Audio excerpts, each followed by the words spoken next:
One of the things that we've observed about the way the magazine works and some of its properties are certainly just in its physicality, that the covers are very they can be seen almost as a badge, or they can be seen on tables, and indeed they can quite often go on to become quite emblematic and quite iconic. We can remember some covers as far back as, say, the 60s. It's really easy when we think about the way that information's been abstracted and channels have been broken down. The way we expect to receive information now is diversely available across all sorts of devices and channels. But it's easy to forget the importance of the physical context of consuming news and magazines.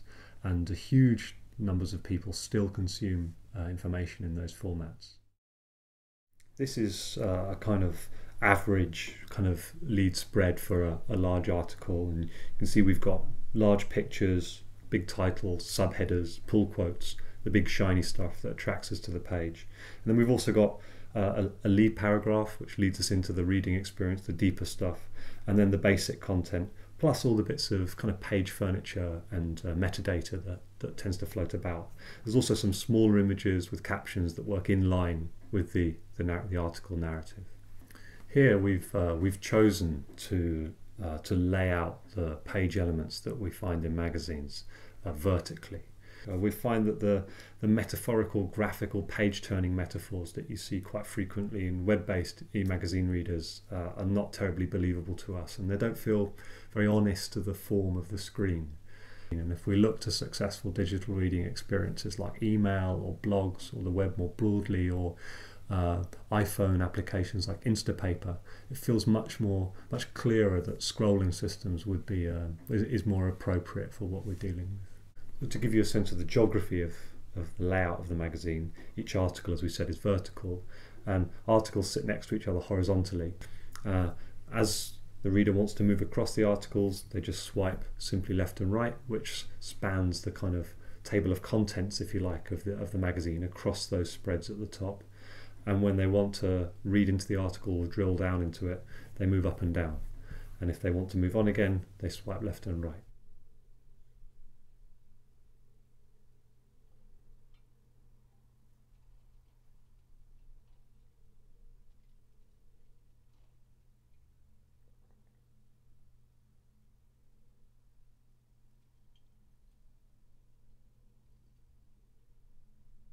We were keen to develop two kinds of reading mechanics embedded inside the same view of the content. One which was about the core focus of reading, which can include inline specific images, and one which was more of the impactful, dramatic, rich, imagery-based reading experiences that we find in magazines.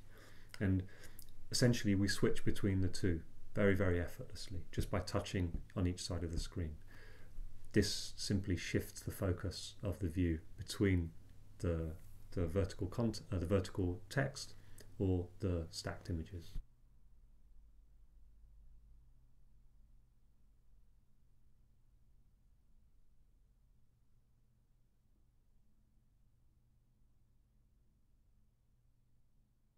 One of the things that we've observed about the way the magazine works and some of its properties, something that emerged in the research that was really interesting, was that they can be completed, that they're very knowable, that one can read through it and finish it and have a sense that they've consumed an editorial package without necessarily the kind of endless, infinitely expanding RSS feed, for example, where there really is no end.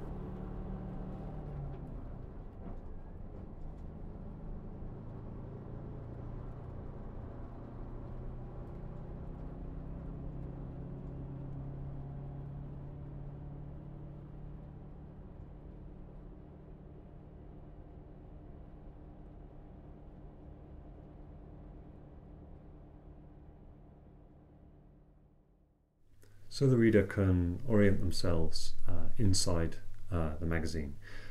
We have this very light-footed sort of head-up overlay, which just shows how much material they've been through in the magazine that's before them, and how much is yet to come.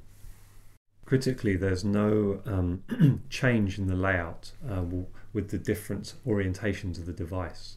We didn't want to make a distinction between, say, the spread image reading experience and the the deeper reading experience. Each of the orientations suits one of the mechanisms better than the other, but we don't want to impose that on the reader. So if you position it in the vertical position, it's better for text reading, and if you position it horizontally, if you turn it horizontally, it suits landscape images. But there's no forced UI change there.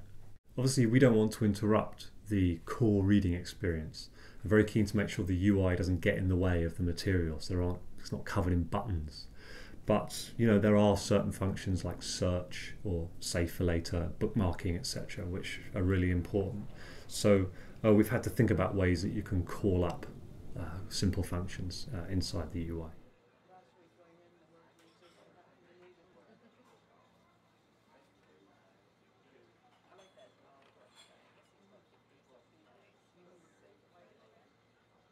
The reader rubs the device to heat up the content. When the content in the magazine is in this heated mode, we can act on any of the atoms simply by touching them.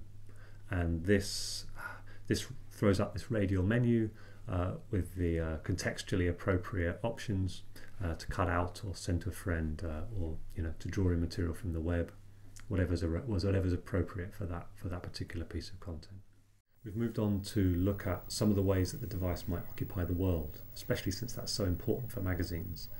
What happens when it's put down and left in an idle state, how the spine might behave. It manages to strike a very capable balance between very luxurious, impactful, dramatic imagery, large photographs, inviting, engaging images, and also sort of richer, deeper reading experiences where you may be able to lose yourself in an article or a much chewier piece of content.